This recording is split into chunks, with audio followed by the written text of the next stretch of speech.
Oh yeah, it'll work.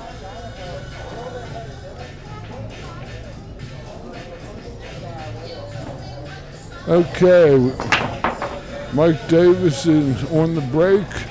This is an alternate break race to 7. We're down to 3 players here. The 3 that figured.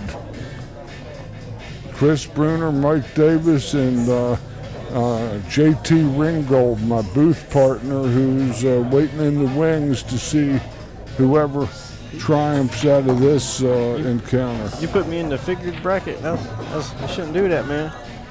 No, I'm talking about chalk courses in this field for the trifecta. A lot of this can go any way or any day. Absolutely can. It looks like Chris is going to have to play it safe here. Yeah. This table is breaking pretty tough, so I'll be kind of curious to see who gets it going first.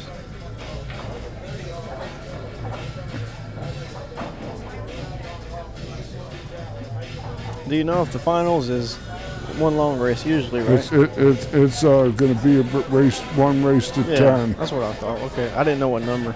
Yeah, it's always 2 over the race on the winner's side. That's cool. Just trying to keep us out here longer. I see how it is.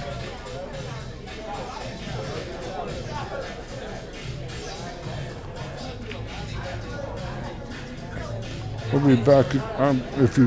I'll be back at the room at about 1 a.m. I figure. I'm going straight to the house. You're gonna drive home? Oh yeah, of course. Drive home. Well, it's a little too far, and I'm a little too tired. And to be driving 200 plus miles in the dark. Yeah, I don't mind. It's pretty peaceful sometimes. I like the dark normally. He might have made this ball. I think I got away from him a little bit.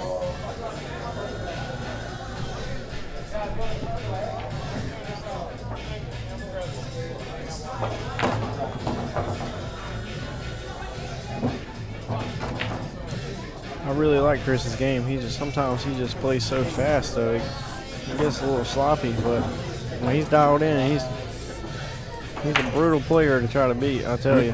His top speed is. You can always tell when he's playing really well. He don't miss no beat. That's for sure. He's effortless. It makes it look easy. He does.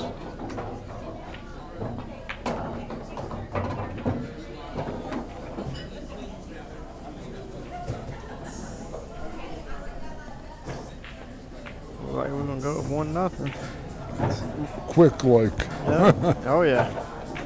I told everybody back home that I might be playing in about an hour. I might want to edit that.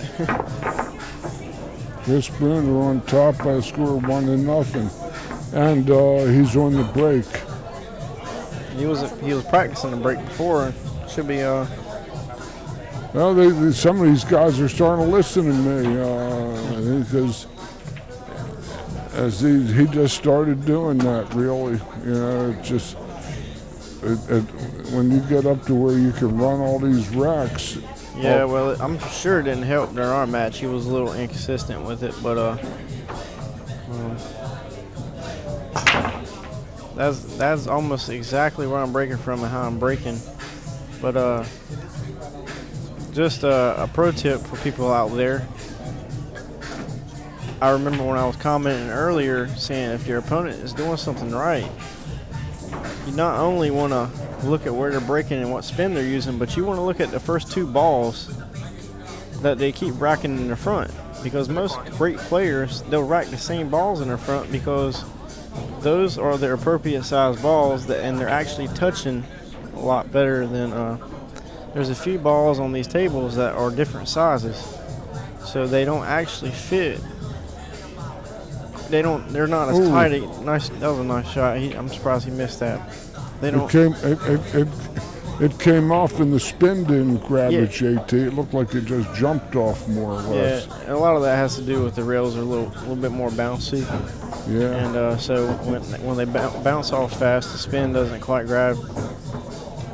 But yeah, when I'm racking these balls, I always put. I don't always. I do in this tournament because it just. I found on that table that the 4 and the 7. The 4 and the 7 ball, they just seem to get a little bit tighter to the 1. So that's in 55 years of almost 60 years of playing. That's something that my ears have never heard. It's not always the 4 and the 7. It just happens to be on this table, those set of balls, the 4 and the 7. I mean, I'll flip some ball if your balls aren't touching the 1 ball, real tight. You switch balls out. Well, eventually you'll find a few that actually fit real tight. And considering that these are Aramith balls that are the standard of the industry. Yeah, some of these are not quite the same size, and I don't know. I got a box of them once from the U.S. Open, fresh out of the box. I weighed them all on that scale. They all weighed. It was 6 ounces is 168 grams, and they all weighed 172. They weighed they weighed 6 ounces and 4 grams, and cube ball, all object ball. It was a measle ball set. Yeah. The Pro Cup.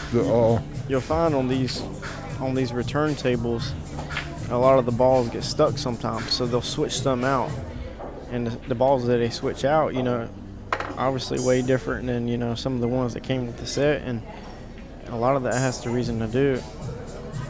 And I expect him to make this. I'm just kind of curious to how he's going to get shaped. It went in the hole. No, he didn't. No, yeah. I didn't think he could hold it for the 6. Thank you, sir. May I have another? He made 3 jump shots he did. in a row. I mean, like I said earlier, some of these players that are left in here, I give them a high percentage to make most of their jump shots. And he sure did. He made three good ones right in a row against me, and I got a little fortunate that he scratched. But I can't tell if Mike can get this. I can't tell if he can get through this 10 or not. Well, you see the Good shot. He's good as gold, because you see the damn boxes. Oh yeah. Over there, and and you think that they were all the exact same balls. Yep. A lot of the, which I know you've heard of this before. And people steal balls out. Oh yeah, people sets. take them. They get stuck in the tables. I mean, they used to be good old somebody. Knobs. You get some of these amateur players and league players, and they shoot balls off the table, and then they can't find them anymore. I mean, it happens. But a lot of the times in pro events, and this, I agree with this, but how they tamper with the racks and get certain holes in the balls and things like that. Well, some of that has to do with out here too. Some of the balls you can rack in the same spot, not pattern rack, but the first 3 balls put the same. Once you find out which ones stay tight, and that's one of the reasons I think that Chris is breaking from the same spot as me, but he's getting a little bit of a different reaction. It's because I'm those 3 balls that I'm putting in the front are a little bit tighter. But with all that being said, I mean, you still have to hit them good. And there's something else that the most of the general population doesn't know about the balls themselves. The standard everyday balls you run into in the pool rooms, and that they all lose weight and they get out of round because they're being struck by abrasive chalk. And balls like cue balls lose like 3-4 grams a year in commercial settings and have to be replaced. and then they occasionally they get out of round too. Everything wears down. Sure they do. The chalk is an erosive thing, and it wears down the balls. It gets in the cloth and wears down the balls. They lose weight. Gotta use it though. Sure. Sure enough, gotta use it. But that's just some knowledge from a young gun that has maybe a whole lot more knowledge and wisdom. And he taught an oldster like me something about that, and I was schooled by a Hall of Fame player that was a true virtuoso. But I wish I had more players in my area, because I think my game could have increased a lot quicker than it did. Because the only time I really have been able to compete is on the weekends when I travel and get a chance to, and just once a week. That ain't cutting it normally. No. But it's fun. It's a good hobby. Not really sure what Mike was. I'm not really sure what he wants to do here. I think he's going to come between the three and two rail the ball from behind. Maybe not. It looks like he's going to go around it. Left side of the nine. He's going to come behind it and two rail out of there. No. He hit it direct and locked him down. A real good move.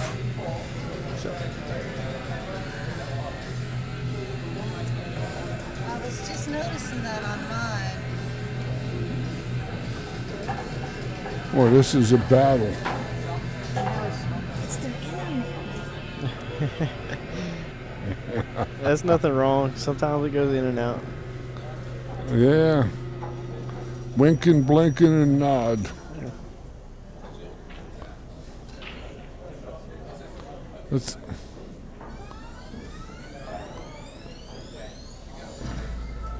I think Mike was just mainly trying to get some distance between the one and the cue. As far as getting the one where it was at, I think that was kind of fortunate, but that's cool. This could possibly be a 3-foul game here. Well, I don't see him shooting it anywhere. So when you shoot this shot, you're really kind of looking. Of course, you're trying to hide them, but you're kind of looking at where you want to put the one to possibly get even a better chance of hooking them, especially on the third one. If you send the one out in the open, you don't do yourself much good. You send it out in the open, it doesn't do you much good at all, unless you have, a lot of people try to get the third foul on the one.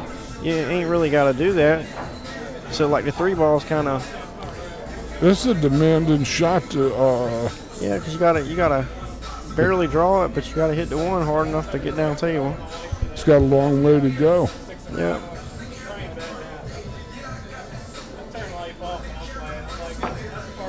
There's a couple things I like about that. It might go in. I guess he's going to shoot again. Yeah. No, is that the 80s? That's one? a 2 ball back there. Oh. And he's straight in on it. That was not straight in, but he's. That was a little unfortunate. I mean, I like that shot because what he does there is he opens the balls up and gives them an opportunity to run out. If he did get ball in hand, which of course he didn't. And Chris hit that pretty good. He cheated the pocket. Chris is going to charge him for that one. Oh, kind of distracted there, but.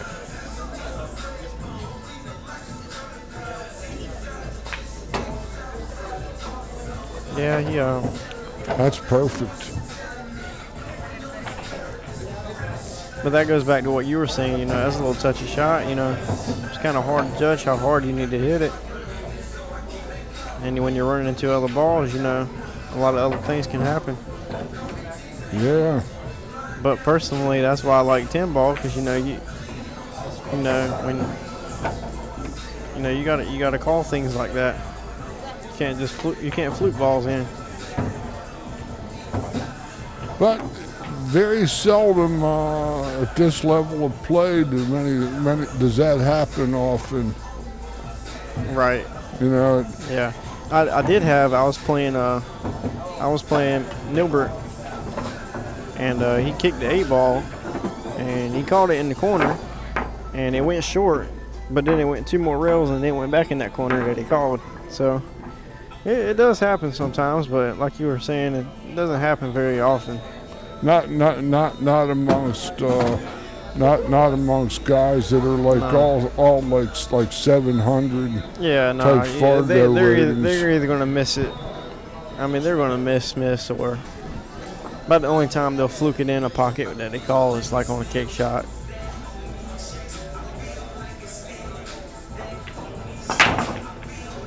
But that was good. There was a 6 in the side. It looked like the last break he actually had that second ball going towards the side. It just got cut off. So it looks like he's found a pretty good sweet spot over there.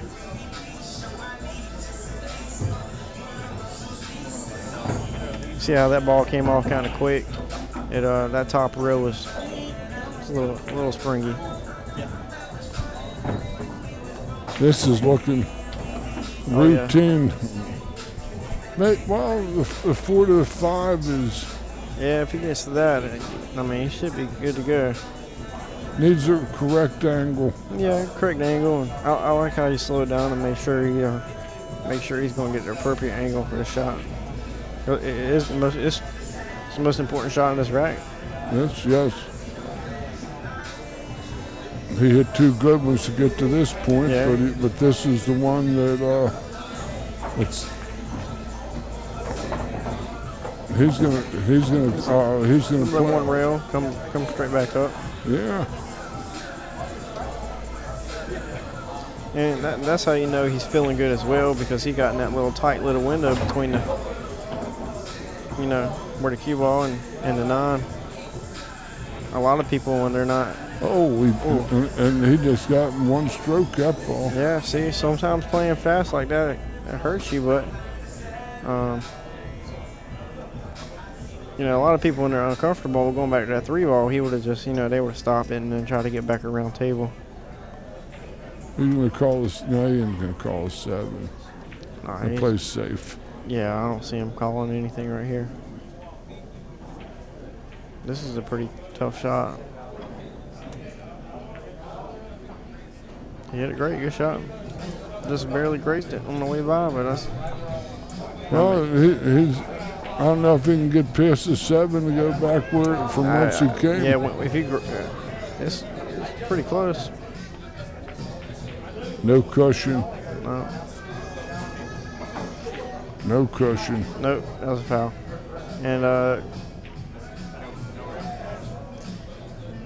And those are ones that really hurt when you have easy shots and easy outs like that. And for us, at least for me, I can't speak for Chris, but it hurts even worse knowing that you're playing on a really big pocket table and you miss something like that. That can be real frustrating. So your shot's more valuable. Yeah, it's so much more valuable. And that's gone. That went off the springy rail. See that? Yep, springy rail, and the table he just got off of had a dead rail. That one right there where he put his cue. So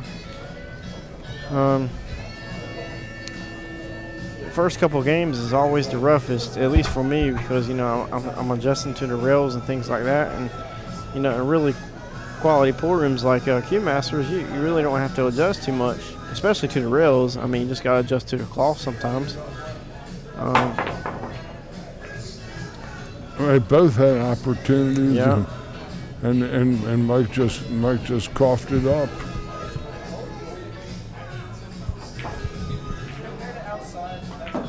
All that is just adjusting to the table. Because I guarantee you hit that same shot on another table that he was just on, I mean, he would have got dead perfect. It's just how it is, but you got to forget about it and just try to move on.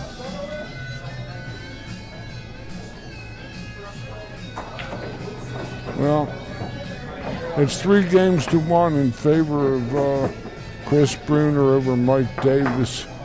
In the end, it also comes down to a question of stamina, too. Mike is older.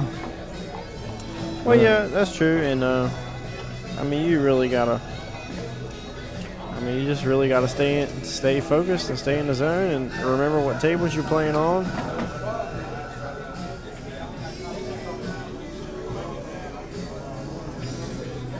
Can't tell if disconnected or not. It's blinking.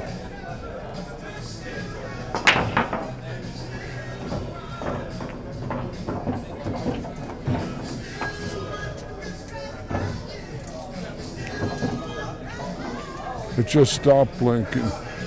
Boy, this is a house of horrors for this. We went real good swing for about 8-10 hours, and then it had 8 hours in it. Yeah, it'll wear on you, no doubt about it.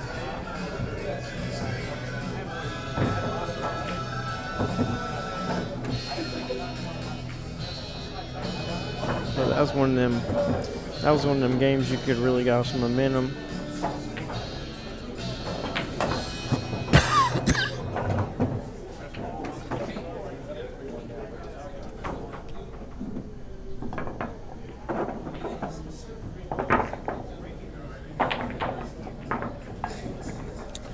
Four games to one for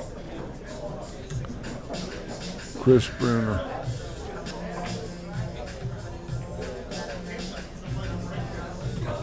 Ugh.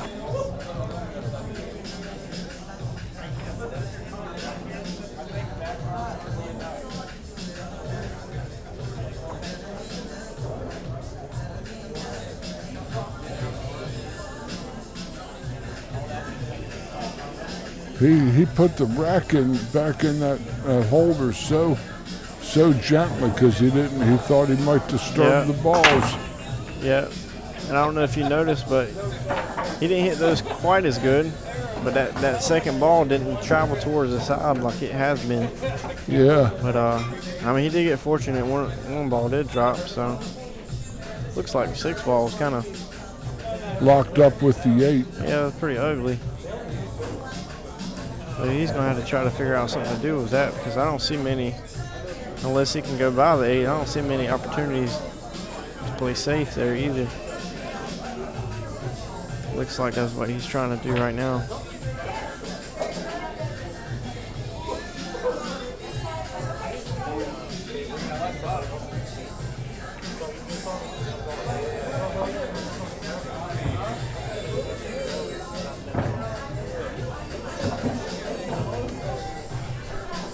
He might be able to do something with it now, off in the side and go into the 6. Yeah, good shot.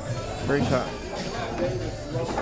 And that's something a lot of amateurs need to, or even high quality players, they need to figure out how they're going to do that. But look at this though, he came right back and he has a 4 in the side. I would stand corrected. Oh, you thought he was on the 6th? Well, 4 to, but I didn't think the 4 was any good. Oh yeah. It turned out to be plenty good.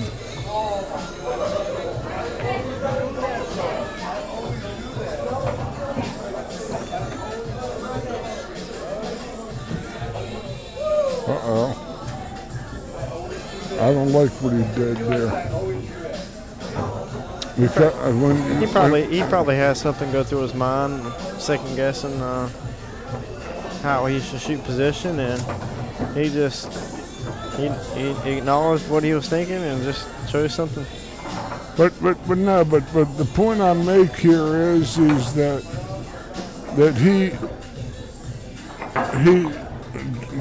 he was down, he went up, and then he went down again real fast. Oh yeah. And that I like to usually reset when that happens. Yeah, I see. I'll coach people to walk around, chalk up like you hit another ball, and then come back and get back on your rhythm. A lot of it has to do with rhythm because you're not getting up and down on every shot. That's something that's breaking your rhythm.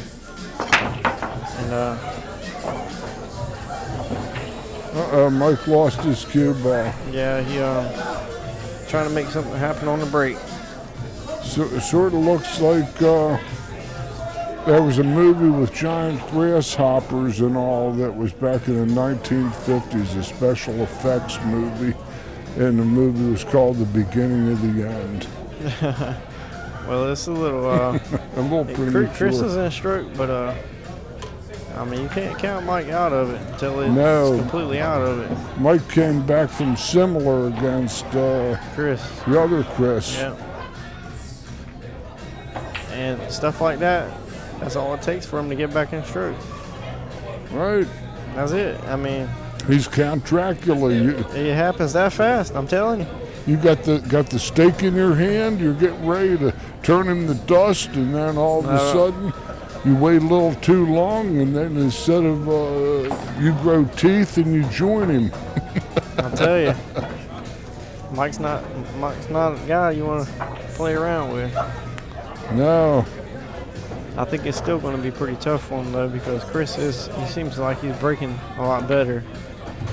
So he's gonna try to go in with a 10 maybe. You gotta be careful, because if you hit it too thick, it's almost like banking the 10 in front of the cue ball, just like that. But he hit it harder, so it wouldn't happen.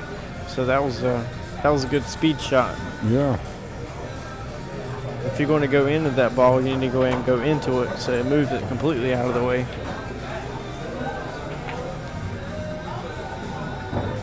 And I like the pace Mike's playing at. He usually plays slower than this, but I think he's trying to get back in a stroke, so I think he's playing a touch bit quicker right now.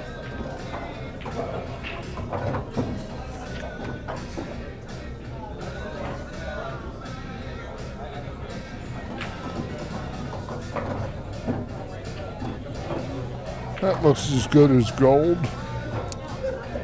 I wouldn't mind having that out.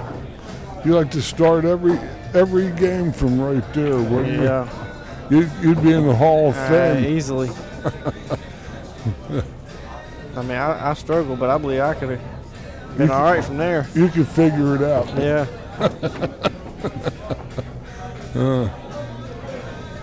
So pretty good out by Mike. Pretty quick. Took advantage of an error. Like I was saying earlier, a dry break and another error like that. It's almost a tied score. He missed a 3 ball. And yeah, he missed that ball in the corner, and Mike took advantage of that. He said, do that a few more times, and he said, I'll be in good shape. Let's watch the 7. Now it hits you. It's going up to the corner. But yeah, he also hit those a little off center. The past couple of them, you always want to watch the guy's cue ball, because if it pops up and comes kind of straight back down, he hit it pretty solid, and the reaction of the balls, you can, those are the appropriate reactions. But it looked like he hit those off center, because that cue ball went straight to our right side of the rail, their left.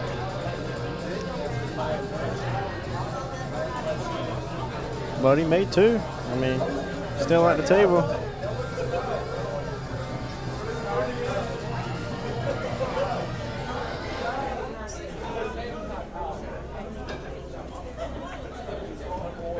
And this was just kind of like something similar I was saying earlier. You miss an easy ball like that, and all of a sudden the table starts giving you some tough layouts and things like that, and you can get away from it really quick. Here's a guy who finished second at Thorsten Homan in the World Straight Pool Championship. Talking about Mike Davis? Mike Davis. That was in Virginia, I believe, wasn't it? No, and I think either New York or New Jersey. Oh, okay. I know sometimes they have some in what is it? Diamond? It's in Diamond Billiards in Midlothian. Midlothian, yeah. They played some tournaments. Yeah, they played some straight pool tournaments. I remember watching a few live streams. They got a nice pool room. Nice place to play. Yeah, We'll sure be does. there in November. That was Whoa. that was the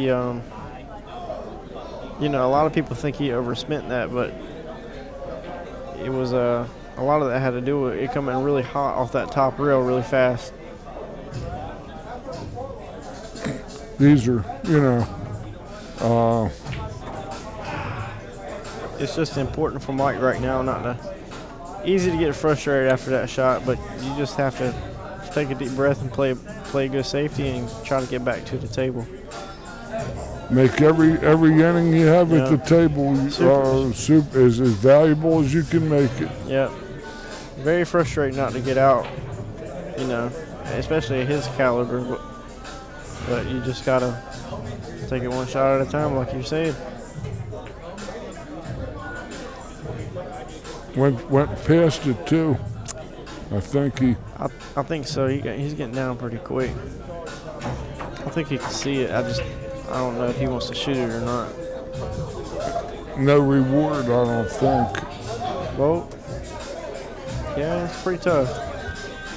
Might just have to dribble it and go behind the eight or something. That's a shot I will play, but That was what I know. Now he's. it looks like he was. I don't know if he meant to do it, but it looked like he was trying to go 2 rails and then behind the 8. Right. But he caught it too thick. Yeah, just a little bit. This looks like he's called a cut. And he's going to try to maybe run into a ball here. Run into the 9. Yeah. And play the 5 in the same pocket. Oh. See how fast it's bouncing off them rails? Yeah.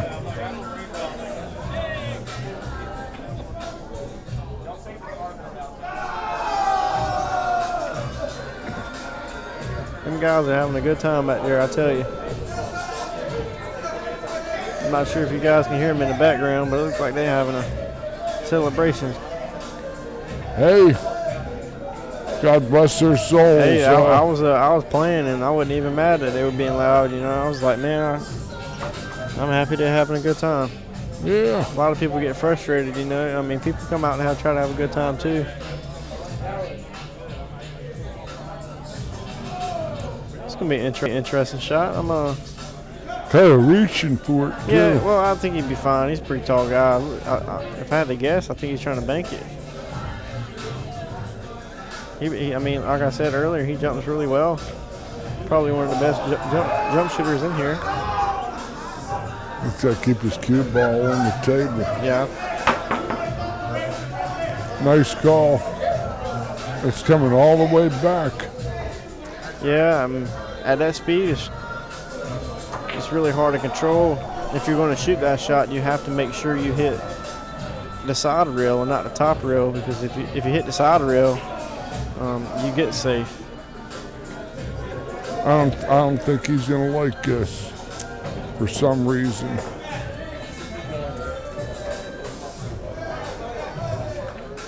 Let's see what Mike comes up with here. I like him going up behind the 8. Oh, you like it? Yeah.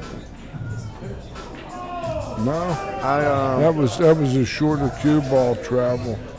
I don't mind that shot because it's kind of tough to get back on the 5, even if he would have left him wide open. You know, that's a tough shot. He might be able to cut it to his left, which is where he's looking. Yeah, it looks like it. You just gotta, if you do make that, you gotta just hope it don't run into the 8 ball, cue ball. Yeah, he called upper left, I believe. I don't think the cue ball is going to hit the 8, but I know it's going to be close. What a nice hit. Yeah, he hit it good. We're running to the 8 a little bit fuller, a little bit more trouble. Is he banking it back to his hand, or is he and shooting for the gusto? You know, Chris is, if I had to guess, I would say he's going to cut it in behind the 6. He's a very aggressive player. He's not beautiful call. He's not going to turn down too many shots on these tables. He sold it out. Yeah. Like I was saying, it don't take nothing but a couple misses, and next thing you know, you feel like you're shooting on 4-inch pockets.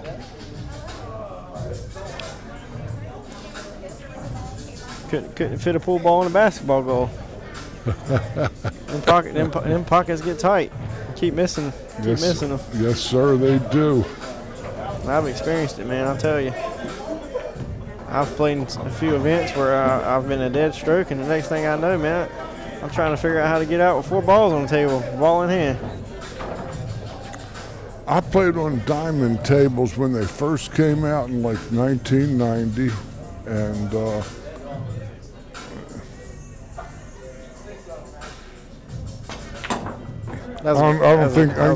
you weren't alive in 1990. Nope, I was 1 year not thought about yet. I was 1 year not thought about. And the original diamond table, the shelves were so deep. Well, that makes for a rough table to play on. Oh my God, we're playing straight pool. Okay, you can't see. That rail got him again. But at the same time, he's played on this table. It's not that. I think that personally, I just think that was a poor shot selection. Instead of coming straight down into trouble where the 10 is, he had enough room to draw that with a little bit of right and take that shot out. Come back out and open the table where the side pocket is. Look at that ball jumped. You see that ball jump? Oh.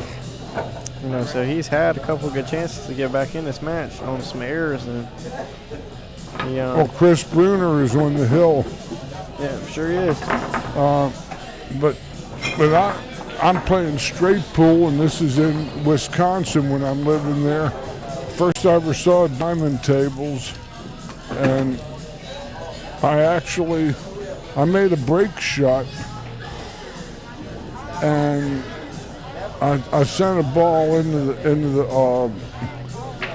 the lower right pocket, and it was in the pocket, and I'm looking on my cue balls down on the rail, on the bottom rail, and I'm looking down there at this ball in the pocket, and I don't think I can see it. Oh yeah. And it wasn't even a nightmare. This happened for real, and I ended up having to back cut a ball about like 40 degrees or 60 degrees back into it on some tight shelf pockets. Back cuts that was usually good to go shots. Original diamonds. That last game was absolutely huge because Mike runs out here. That puts it 5-4. Yeah. And 5-4, and you just made 2 mistakes. You're feeling the pressure. But that last game was a very huge game. I don't know if Mike's going to be particularly happy with this angle. He'll be fine. He's actually had really great control drawing the cue ball back. That's pretty good. I've been having a lot of trouble drawing the balls on these tables, at least accurately. So he's definitely frustrated about how this set has gone. But it happens to the best of us. Well, Mike staves off elimination for at least a game with a run out and makes it 6 games to 3. And that ball literally went airborne off of that. Yeah, airborne. Rail. Sure did. I'm not even sure if he called a side pocket or not, but yeah, ended up scratching anyway. So, but yeah, it about jumped right over the ball, didn't it? Yeah. And a lot of that has to do with the whoever put the these rails on. They're older, so the rails are starting to sink down. And anytime your rails is facing down towards the table, your cue ball hits it and it ricochets it upwards. Well, or whatever you shoot into it. But I think it might be a premier table mechanic. I'm sure does these tables. Well, I mean, even Eric Moore. Oh yeah, Eric does fantastic work. But just like you were saying, though, everything deteriorates, and I don't know this 100%. I just things I've heard from locals, but I've heard that they haven't been recovered in 2 to 3 years. So, ideally, you want to get if your tables are getting a lot of play, you want to get them done maybe every 6 months. But it is expensive, so. Fall into the gap. Yeah. Yeah. Chris is giving him plenty of chances. He really is. On the scoreboard, 6-4. I mean, if you're just tuning in, 6-4. It's like, man, Chris got this match all together. But as a player, you see 6-4 and you feel like they're still creeping back on you.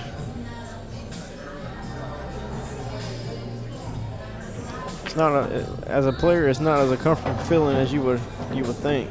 No. Especially when you hadn't really been shooting, because even the game Chris won, you didn't actually shoot any balls. Momentum is important in a. That was a good shot. I think the 6 ball got a little tied up, but where the 5 is, it shouldn't be too big of a deal. He come out, get straight in on the 5, and he's straight in on the 6 in the side. He'll walk over and get his line of sight. He should. I think he's fine. I think I feel like he has momentum. I think he just hit a few shots, and they just came off the rails kind of fast and got him towards the end of the rack, which very rarely happens to Mike, because he usually closes out pretty well. He knows how to win. Yeah, he sure does, and honestly, he hasn't missed many balls. He has actually missed a lot less balls than Chris. He's gotten out of shape at some very bad times.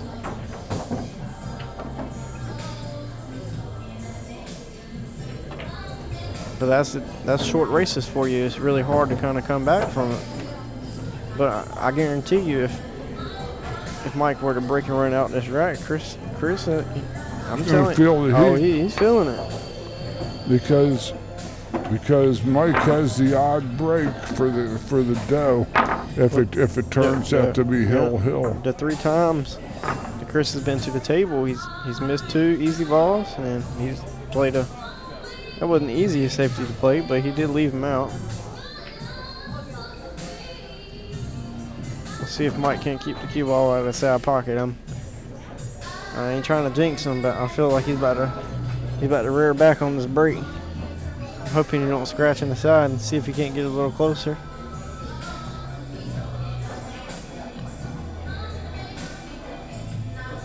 See if he can't keep that momentum going.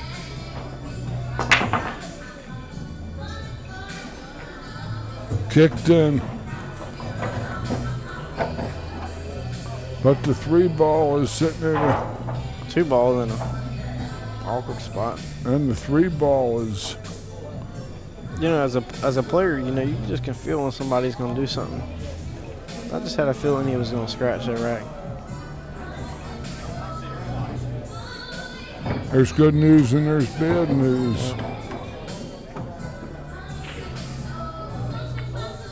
See, getting sloppy, getting late, playing quick.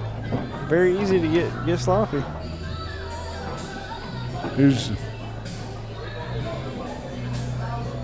And Jordan's probably one of my biggest downfalls as a player. It's starting to get later, and I'm used to getting up early. It doesn't matter how much I tell myself to concentrate. It seems like after a half a rack or a rack, by the time it hits the next rack, I'm playing fast again, and I'm still tired. The more I focus, it feels like it's hard for me to keep it. It's very hard to play when you're tired. See, and if you're even though you're a young guy, you're still basically a weekend warrior. Yeah. You're not not a monster, not a grinder like this Yeah, guy. I've had a lot of respect for I've seen players gamble, and even playing tournaments. Oh my, look at this. Okay. That was a little risky. But yeah, mainly gamblers, they'll fall asleep standing up, playing. And then when it's their shot, they get to the table and they got so much focus and concentration, it's almost like it don't bother them at all. I got a lot of respect for people that can do that, because that's one of the hardest things for me to do is play when I'm tired. I played once 38 straight hours. I can't do that. No way. I was around your age, maybe. I I don't was care. about 30 I couldn't years do old. that. I couldn't do it. I couldn't even do that when I was younger, In a ring game. especially in a ring game, because you're not getting to the table very often. Uh-oh. I told you, Oh, Mike oh. has he's been drawing the ball with great control all tournament. Really has. 6-5. Good shot, Mike. Mike got kicked in the pocket. And It's a little close, Mike. he's, All right, Mike. I give him a hard time, but yeah. here comes True Knight on the outside. There was an old racehorse that usually just came from about 30 lengths back to win. You know, you were watching him, and Yep. he was, What's that, like the movie Secretariat? well, he raced in the same time frame as Oh, did he? Secretariat. Yeah, he was. That was a good movie. I like that movie. See, he hit those balls great. I mean, Maybe- he couldn't break them any better than that. I mean, cue ball rolled forward a little bit too much, but I mean, he hit those very well. This is a game he better win. Yeah, I can't really say that just because Mike, been a little inconsistent on his break, but I mean, I definitely want him to get on the heel.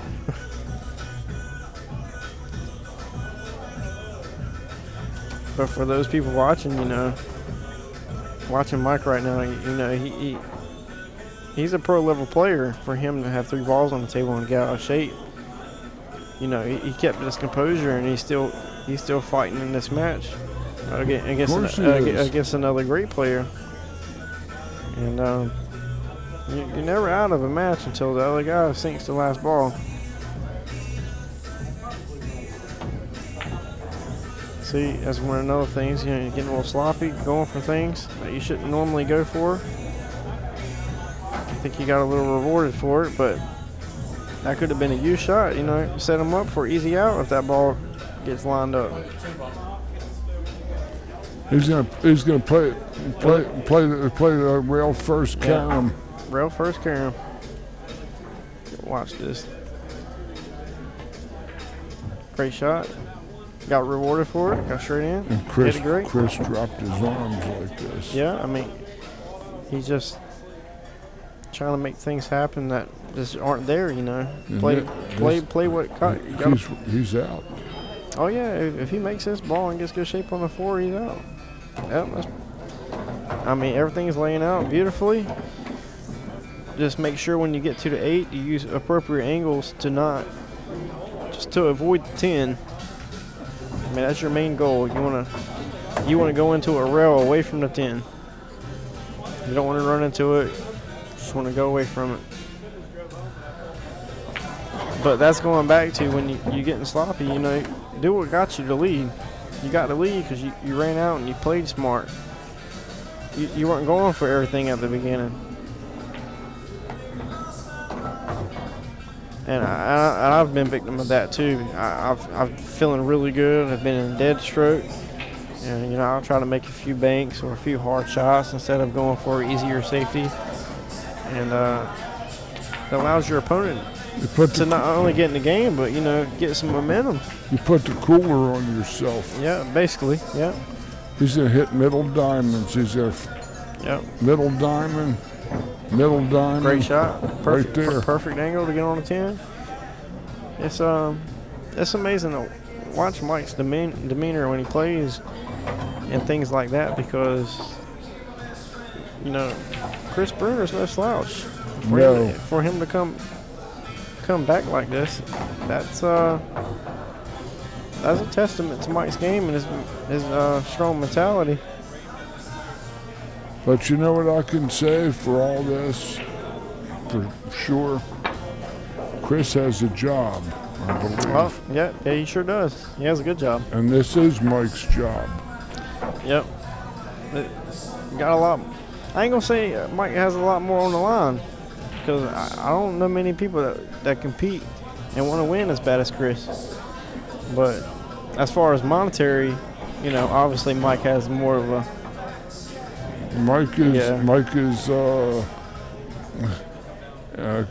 Chris isn't married, doesn't have a family or anything. I don't think. I think he's a pool player, but he works. He's about just like me. He works and comes out and does his best in these tournaments. He's a weekend warrior, yeah.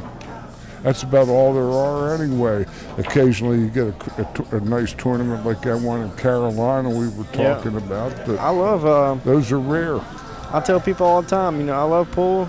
It's got me out of a lot of bad situations in my life, and you know, I'll never stop playing it. There was a point in time where I did play it, and that was all I did for. But you know, I tried it just as an experience and just to travel. And it's he nailed them. He couldn't hit them no better. No. And I tell people all the time, I would never recommend playing pool for a living, but I would recommend getting good at it and playing it when you have an opportunity, you know, to play in a tournament, especially if you're in an area where it's really popular, because you can make decent money at it. I just wouldn't do it for a living. Sure. But I had an interesting thing that I did a long time ago. Wow. That was a good first shot. Yeah. It's a little tough to get 3-ball, a little weird, but I was a guy that broke 70 playing golf and ran hundreds playing straight pool. And I hustled golfers at pool and I hustled pool players at golf. I enjoyed playing golf. I actually went to college to play golf. It's a great sport. Wouldn't surprise me. It's a great sport. I really enjoy that. Much of the same type of concentration and focus, except golf is, of course, much more athletic. Oh yeah. And has much more variety in terms of the shots compared to pool, I believe. Oh yeah. I've taught both. Went to PGA schools. Yeah, see, that's what I went to. I went to Campbell University. That's what I went there for. Campbell University in Bowies Creek. Yeah. This is an interesting shot because that 7-ball is kind of deep. Mike he's got to hit this ball really, really good to keep these balls on the table. Got to be careful not to scratch either off the 10.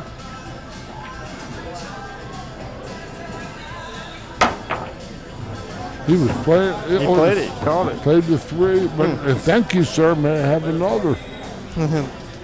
But you got to think about it. When I'm shooting this shot, for anybody watching, you know, don't get upset. Be thankful that you made it and you got an opportunity, because if he makes this ball, look at this ball as in the last ball on the table. You make this ball, you pretty much win the set. He's 5 in the side is a pretty. Yeah, everything's laid out. And he knows it. But his good news is that it isn't going to play in the side. Good shot on 3. So yeah, it's going to be this ain't no easy shot. I don't know if he can make it in the corner.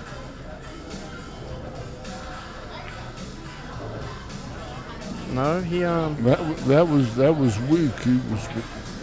Yeah, you want to get behind the 6-ball, get off that 1 railer.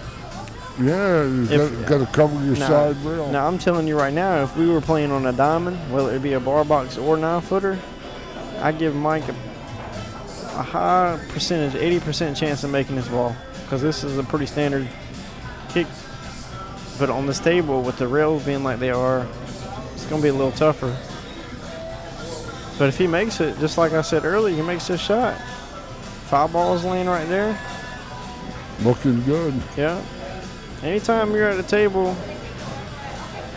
and the other person isn't, you got a chance to win. You got a chance to win this game. I'd rather have a kick shot or a jump shot than no shot at all. It is an opportunity.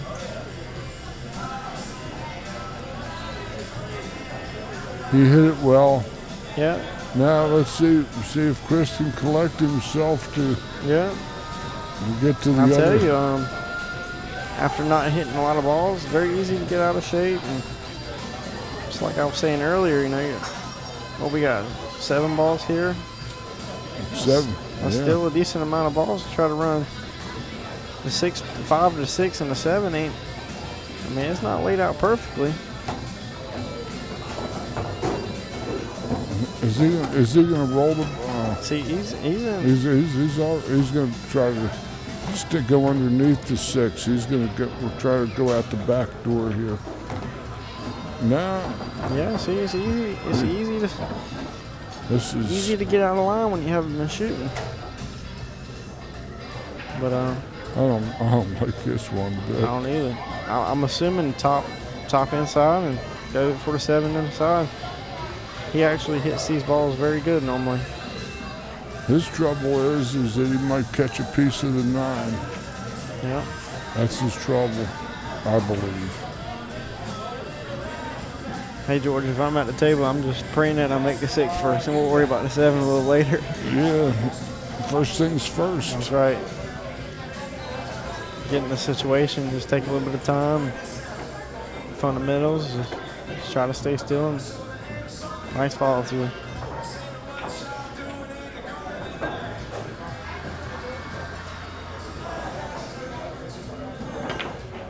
I like that shot just because he was able to stroke it. Look at this, he got right in the gap there. What a shot. Well, he's still not home free. No, he's looking a lot better though. Man, he hit that soft. Shoot and stop and go forward about a quarter turn. Mike had almost right on the stop it right on the number. Yeah, that should be it. Mike had a good chance to win that with that jump shot, but looked like he held out just long enough. That was a good match. Mike made it interesting. Certainly was. Mike Davis falls to Chris Bruner by the score of 7-6. Take him down. I'm rooting for you, buddy. I'm rooting for you. We have one more match to play, and that's going to be my erstwhile booth partner, Mr. J.T. Ringgold, is going to tee it up momentarily in a match against Chris Bruner in a one-set final to 10.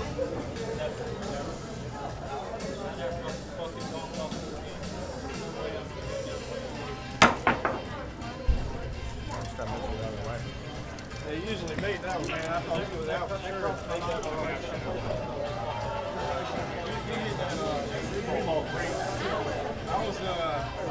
I was bummed out that you got hooked. You can make a shot like that. You deserve at least an opportunity. Yeah, that shot was way easier than the 9. Well, actually, I don't know, to be honest. The 3 was wired.